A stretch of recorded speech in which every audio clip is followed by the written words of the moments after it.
Everybody, I presume, now has seen the YouTube video of the situation with Georgetown and the Chinese national, one of the Chinese national teams that they were involved in. I understand also Duke is over there in a classic type situation where playing round robin games. Right. It's what, two different. I didn't quite get to. I was searching for, I guess, to find out exactly what it was, but apparently it's two different situations. One is on just their regular, what is it, 1 every 4 years, the NCAA allows the team to travel overseas and play, and one, which is where Georgetown's situation is, and Duke is in a friendship type games deal that was. Well, I'd have to do some checking, but I thought both are under the same 4-year umbrella, 4-year window of kind of teams being able to go and compete internationally. We can look at that. That's not a problem to find out, because one thing I want folks to know: we're not perfect. We don't know everything. If we don't know, we'll ask. So we'll find out and get more information on that. But the Georgetown brawl took place between the Bayi Rockets, the Chinese Basketball Association. So their professional team was ugly. A lot of fouls called, a very physical game, and the players from the Bayi Rockets are military representatives. Let's say that. I don't want to call them an army, but they, some of the information I've gathered, they do represent the People's Liberation Army. Chairs were involved. Georgetown players were, you can say, they got beaten up. It's really either here nor there, because it was a fight. It was ugly to watch. The game was supposed to be friendly. Even Vice President Joe Biden was in attendance, I believe. So it doesn't look good at all for anyone involved. And I do believe this morning that some of the players from the Chinese Bayi Rockets team did go to the hotel where the Hoyas are staying, and they talked, and I guess they reached an agreement. I don't know if they apologized, what they want to call that, but they did meet with the Hoyas, and I'm just curious. I don't know if they're even going to play the next scheduled game and part of this tour. But I think that's supposed to be Saturday or Sunday, but I'm not sure if that game's going to take place. It didn't look good. Yes, Duke is also over there playing in another probably level of competition, and the Duke games are even one or two of those games is even being aired on ESPNU. This power of the Duke brand in basketball. I'm not even going to discuss all that. I'm a Duke fan, admirer of Coach K in the program, but I don't know why those games need to be on TV. But whatever. What else you want to talk about as we wind this down? The other St. Thomas, University of St. Thomas is in the process of setting up women's golf, which will be another added sports at St. Thomas, while they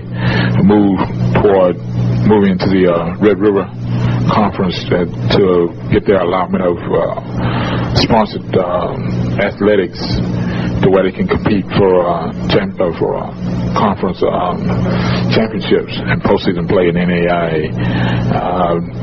As you know, we reported earlier about HBU becoming a fully accredited Division I sports program. There was a lot of excitement on campus this week. The other was they've also opened up the main building, which has been shut down since the Ike hurricane. So making the Heritage Walk on campus, which is out in the main mall, now would not be a walk to nowhere or walk to a screen. The building is now open. Things are going on. People are moving in. And one thing that I noticed, Chris, was the fact that there were a lot of endowed chairs and scholarships that were donated. Yes, HBU is a private university, but they are in the process of moving toward an area where they were those banners that hang up in Sharp Gym. They're attempting to go back to that situation, to that prowess of Division I sports athletics. Lastly, this is the 5th Ward Wildcat. I'm a part of. We haven't talked about the Aggies today because there's not much new. Tannehill is the quarterback, and that's the key. Don't know what's going on at UT, basically because who cares about them? There's the reason we did. That's the reason the conference will not exist as it exists within our 5 years, and A&M will be moving to the SEC once it all gets straightened out. Yeah, that's going to happen. I saw a rumor, not say a rumor, but I mentioned on Twitter last night that the Aggies, Oklahoma, Missouri, and Virginia Tech were going to go to the SEC, and then the Missouri beat writer just shot that down, said it was garbage. So all these rumors and things that we see, I don't even talk about that.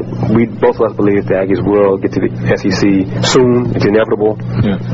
And the key will be who that 14 team be. Correct. Because that's been a discussion, and that's pretty much been an agreement with everybody pretty much around the country that's been discussing it, because who will be Team 14? Because it will be a balanced conference.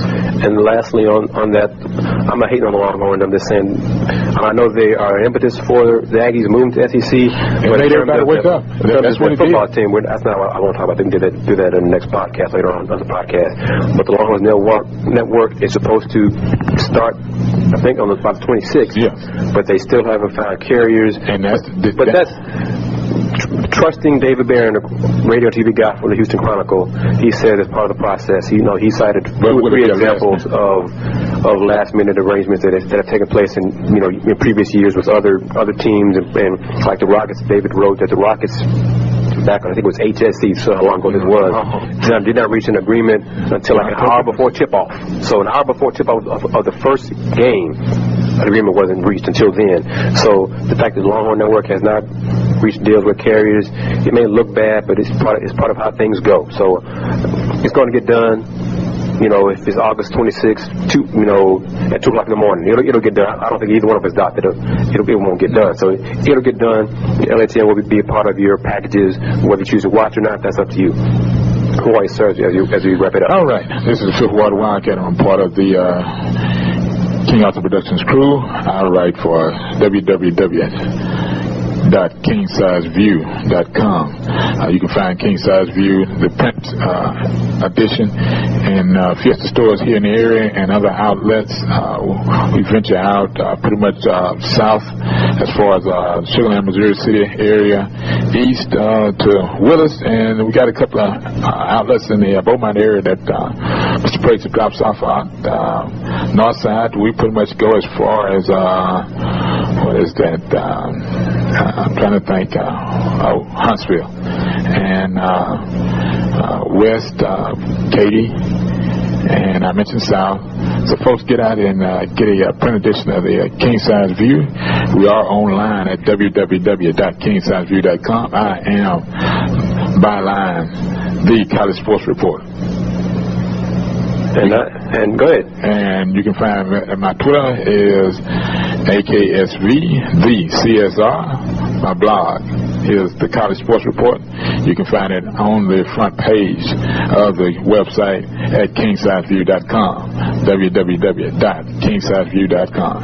And you are, sir? I'm KG. Chris Gardner of the Houston Roundball Review. My website is www.houstonroundballreview.com.